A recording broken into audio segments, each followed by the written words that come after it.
Olá pessoal, tudo bem?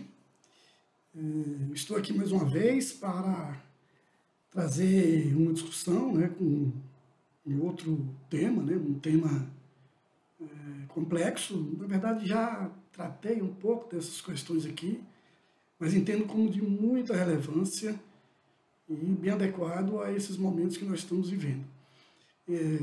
Esse tema que eu vou tratar aqui com vocês, bem na verdade, ele tem como base um artigo que eu escrevi no meu blog, no blog Gramática do Mundo, em 2012.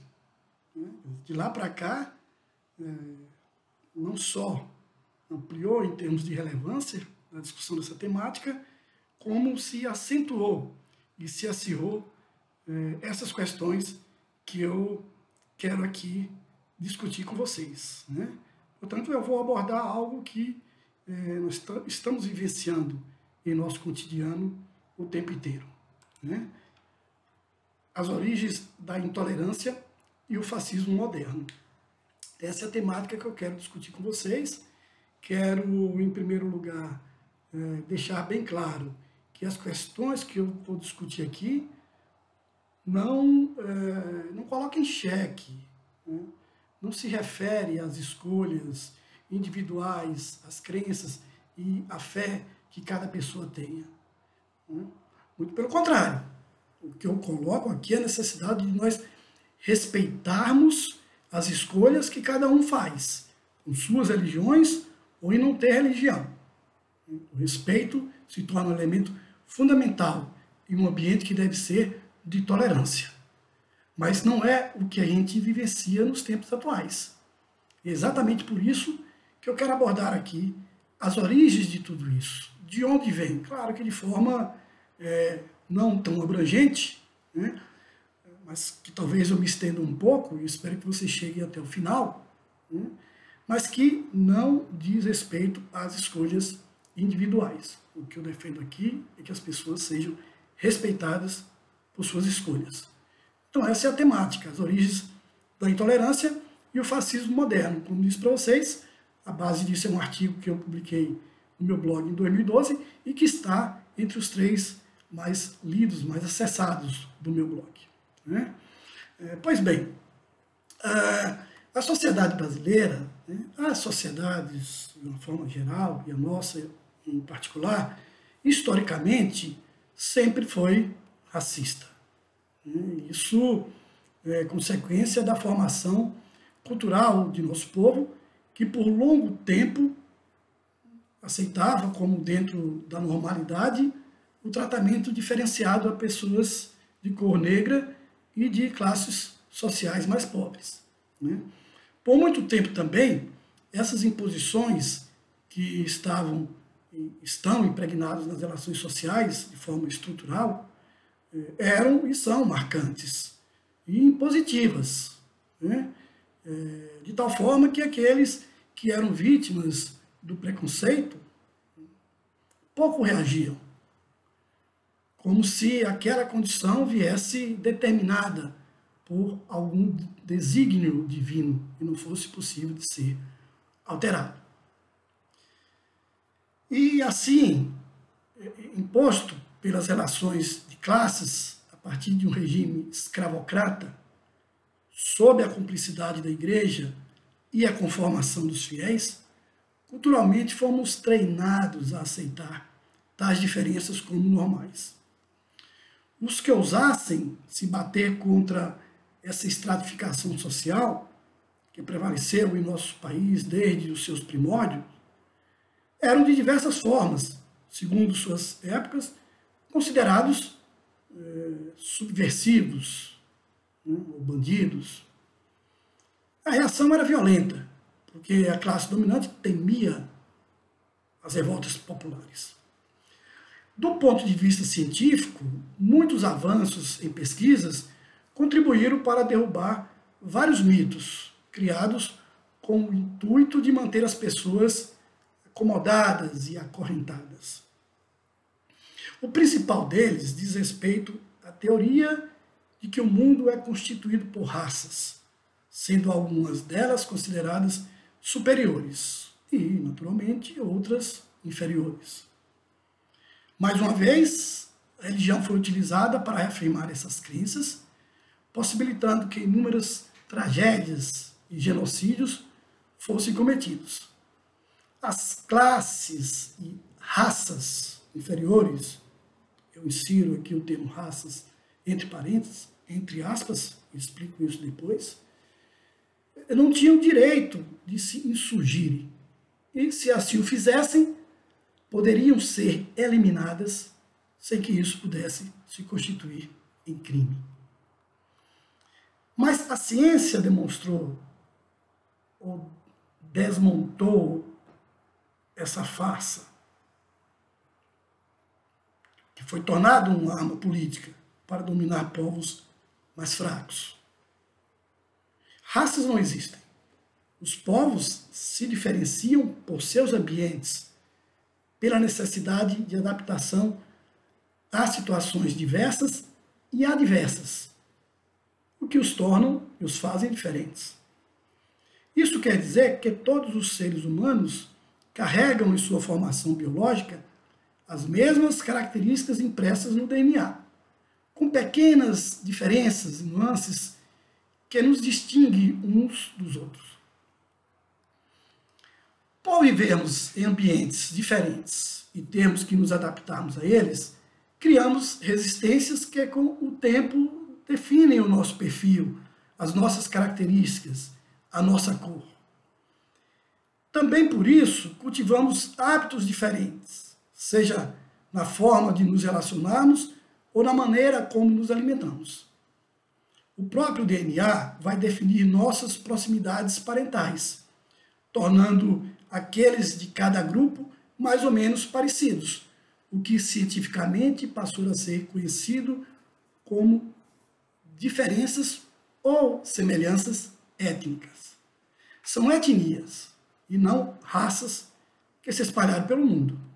Afinal, nós somos todos componentes de uma única raça. Somos humanos ou humanas. As nossas diferenças foram sempre objetos de manipulação por quem buscava exercer o controle sobre regiões e territórios ricos ou estrategicamente importantes. E isso não se deu somente em relação à dominação que o branco vai exercer, consequência de todo o processo de colonização europeia.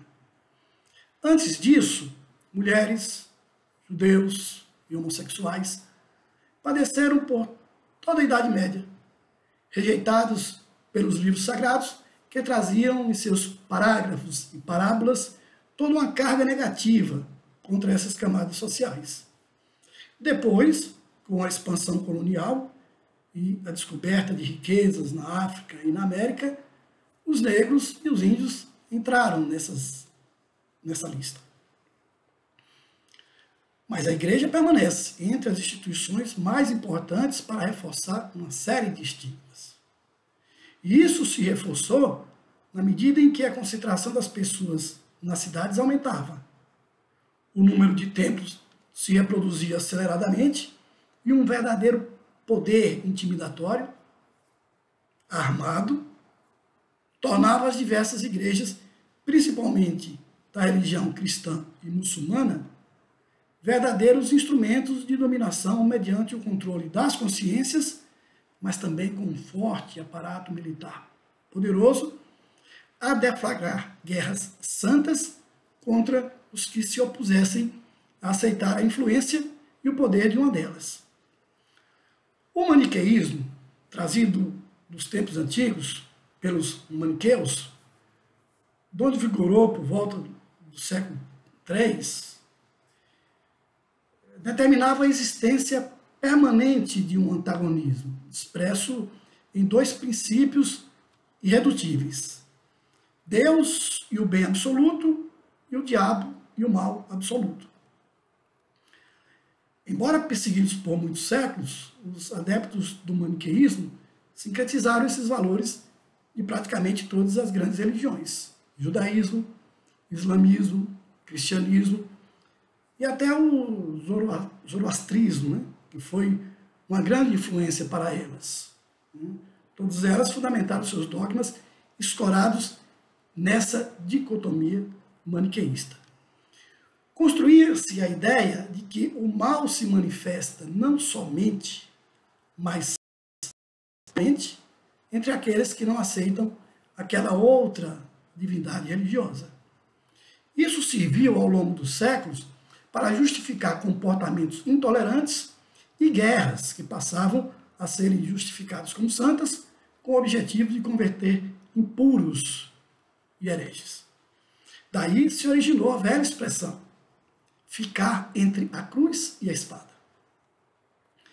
Por toda a Idade Média, acusações contra os que não seguiam os credos da religião dominante serviam como pretexto para condenações de bruxarias, heresias e outros argumentos que tinham o intuito de forçar a aceitação daqueles valores religiosos, sempre em plena harmonia com os interesses da classe dominante naquela e em cada época.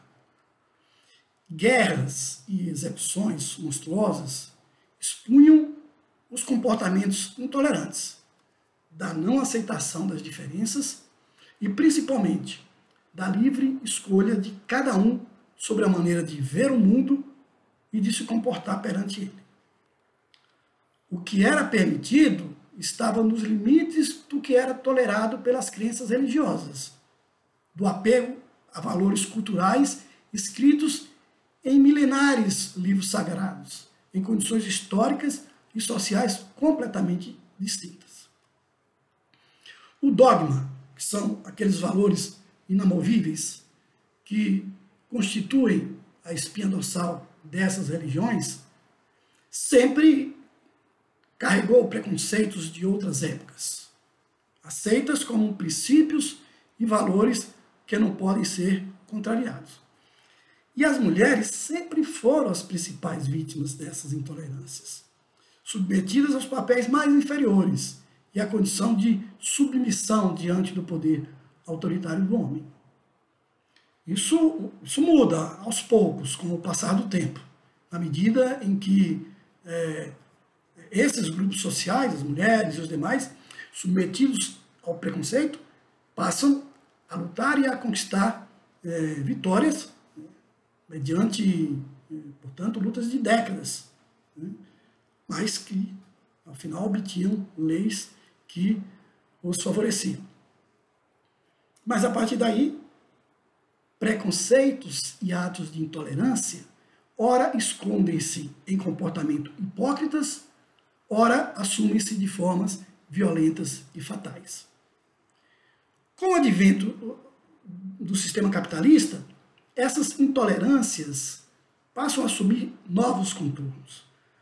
A burguesia necessitava romper com os valores culturais que vigorou por toda a Idade Média, e mesmo antes. Para isso, era preciso não somente agir com dureza contra a nobreza decadente, mas também contra a instituição religiosa, que determinava regras que a impediam a burguesia de consolidar o seu poder dominante naquele momento em ascensão. Por isso, a divisão que surgiu no cristianismo, com o advento do protestantismo, tornou-se um fator importante para a consolidação de novos preceitos dogmáticos. O Estado capitalista assumiu a condução não somente das questões econômicas, mas também dos novos valores baseados, pelo menos em teoria, na liberdade, igualdade e fraternidade. Teoricamente, também, os credos religiosos deveriam se submeter a esse novo poder estatal e a uma carta constitucional que deveria ser laica, a fim de garantir os preceitos democráticos que deveria atender a todos indistintamente. É evidente que aconteceram diferenças, em se tratando do Ocidente e em se tratando do Oriente, mas permanece por trás de tudo isso ali o poder religioso. Porque na prática as coisas não aconteceram na forma como teoricamente a burguesia explicitava. Por trás das leis permaneciam resquícios de hábitos que continuavam impregnados, né, daqueles valores milenares e se ampliavam com uma nova lógica que determinava as diferenças a partir da capacidade do indivíduo de acumular riqueza. Assim, além das mulheres, dos homossexuais, dos negros e dos índios, também os pobres passavam a se constituir em alvos de intolerância, por se deslocarem para aqueles lugares que oferecessem a eles as melhores alternativas de sobrevivência, os deslocamentos, as migrações. Muitas vezes estranhos aqueles ambientes aonde chegavam, essas pessoas tornavam-se malquistas, por representarem ameaças aos indivíduos nascidos no lugar. Os estilos de vida diferentes, a cor da pele e até mesmo as diferenças religiosas, os costumes, passaram a definir uma nova lógica maniqueísta, que levou a guerras mundiais com crimes coletivos aterradores. Mesmo quando as razões principais eram econômicas, as religiões estavam presentes, definindo comportamentos e acirrando ódios, quando, em tese, deveria ser o oposto. Apesar das exceções de quem seguiam preceitos éticos e de tolerância. Embora esses, se descobertos, seriam igualmente eliminados ou estigmatizados. A luta em defesa da democracia prevaleceu em meio a muitas outras, com sacrifícios e conquistas, principalmente como decorrência da derrota do nazismo e do fascismo, que em certo momento da história simbolizaram esse ambiente de acerramento das intolerâncias. Mas sempre que uma determinada sociedade entrava em crise, sintomas crescentes de comportamentos intolerantes reacendiam e tornavam-se mais frequentes. E isso atingiu o auge nesses novos tempos, inaugurados com a chamada globalização e o crescimento do individualismo. Como em outras épocas, a religião volta a se destacar, introduzindo novos valores, agora com a marca da teologia da prosperidade, por força do crescimento das igrejas neopentecostais. Em algumas sociedades, impera a contraposição aos valores ocidentais e opõe cristãos a muçulmanos, muçulmanos a judeus. E mesmo no Ocidente, cristãos protestantes versus católicos. Em todas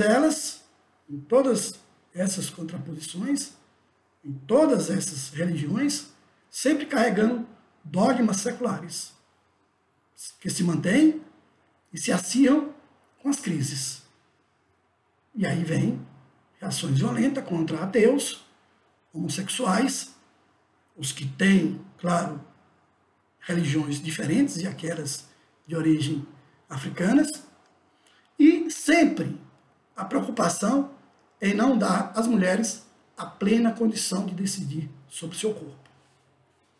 Repito, as mulheres sempre foram vítimas de preconceitos em todas as religiões.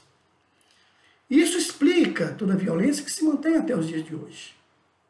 Ora, pois, senão, de onde são retirados todos os ódios que se dirigem aos mesmos alvos de tantos séculos? As piadas, os constrangimentos, as brutalidades que se disseminam com a mesma estupidez de sempre e vêm sempre carregados de velhos, mas de novos estigmas. Novos na forma, antigos no conteúdo, pois seguem a mesma lógica.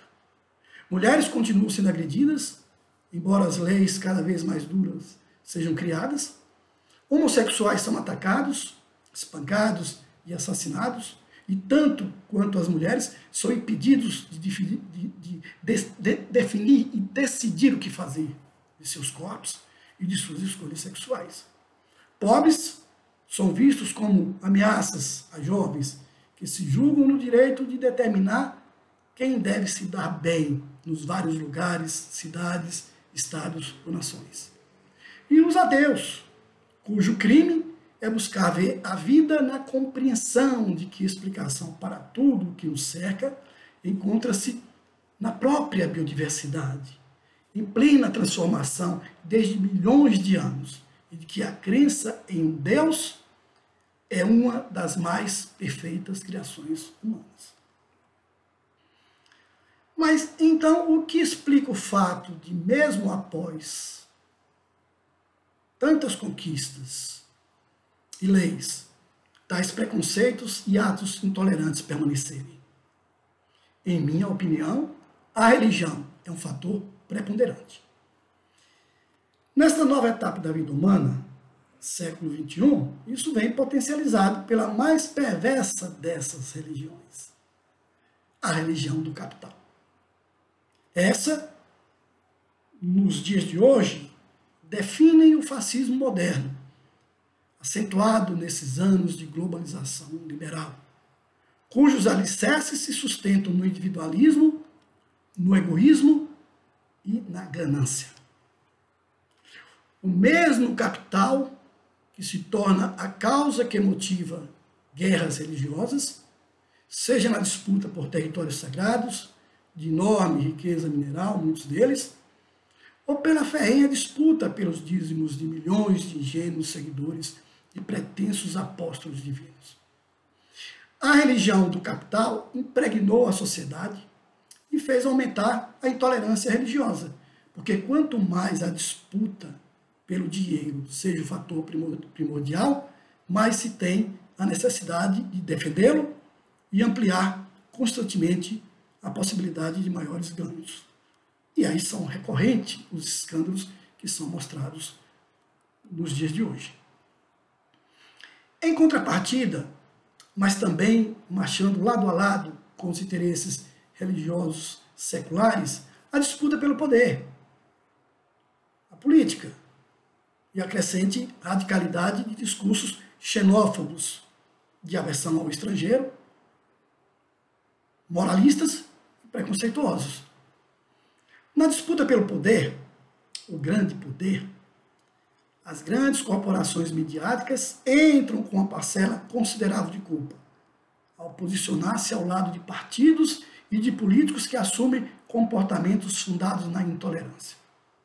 E a razão clara disso sempre foi conter a ascensão de personagens populares que não estivessem diretamente vinculados às elites secularmente dominantes. Isso se expressou não somente nos períodos eleitorais, mas na aversão às políticas de inclusão social que buscavam minimamente resgatar dívidas causadas por esses valores culturais dominantes e preconceituosos. As políticas de cotas tornaram-se alvos de articulistas da imprensa conservadores e de políticos reacionários. Os velhos psicofantas religiosos arrepiaram-se e afiaram seus discursos, tentando impor a todos suas velhas crenças com base na meritocracia. Claro, sob os aplausos da burguesia. Com isso, a radicalidade do discurso preconceituoso e intolerante construiu nos templos, nas redações, nos jornais, nas escolas, nas ruas estressantes e perigosas para esses segmentos, os novos fascistas, remanescentes de práticas seculares, tão estúpidos, hipócritas e criminosos quanto todas as demais épocas da história. E muito embora a época moderna traduza-se pelos avanços de leis democráticas, a dependência da decisão de uma justiça refém também de valores conservadores e moralistas, e presa aos interesses da elite dominante, reforçava e reforça a velha sensação de impunidade que mantém as cadeias abertas apenas para os pobres. Ainda no âmbito dessa justiça, esses fascistas modernos se municiaram não somente de velhas crenças, mas também na impunidade que o dinheiro proporciona, nas brechas da lei e no que nos mostra o censo carcerário, onde 70% dos presos não completou o primeiro grau e cerca de 10% é analfabeto. Ou seja, se a cadeia é feita para o pobre, o que impede neofascistas e neonazistas, oriundos de famílias ricas e brancas, de agirem contra o que eles consideram escória? O fascismo moderno não aparece espontaneamente na cabeça de jovens. É fruto de teorias preconceituosas e de instrumentos sociais que criam e reforçam valores que se baseiam na intolerância, na não aceitação das diferenças e na liberdade de as pessoas definirem suas opções sexuais. Como na atitude bizonha e estúpida de um deputado pastor que pretendia criar medidas que desfizessem a condição de ser dos homossexuais. Como se a lei pudesse conter as escolhas sexuais de alguma pessoa. A não ser uma sociedade totalitária, controlada por grupos fascistas. Tudo isso sempre fez parte de dogmas que permanecem sendo instigados de forma instrumental em templos, tabernáculos, igrejas e mesquitas de todo o mundo. Muito embora não se constitua em regra geral, nem tenha relação com a fé individual de cada pessoa, com sua legítima crença e liberdade de acreditar no que lhe convier. Isso é algo construído, esse ódio e essa intolerância é algo construído pela religião e pelos que controlam as igrejas e que por esses meios se apropriam da fé do povo.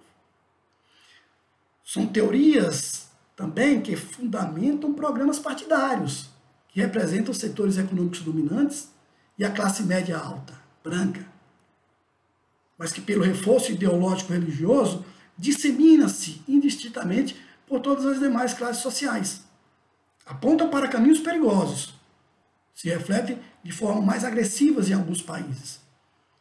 Isso se expandiu, tem se expandido na medida do crescimento da crise econômica mundial e que tende e está se ampliando com a pandemia da Covid-19, juntamente com o medo e insegurança que afeta as pessoas. A consolidação de direitos e de medidas legais contra o preconceito e em defesa de grupos, né, que são afetados pela intolerância, né, como contra as mulheres, essas leis, essas medidas são bem recentes aqui no Brasil. Data da elaboração da Constituição de 1985, né, juntamente com a criação de instrumentos de punição, né, como o Ministério Público, instituições que surgiram e se fortaleceram sem vínculos diretos com o Estado, mas também com a criação de ministérios e secretarias, né, delegacias voltadas para a defesa dos direitos humanos e das mulheres.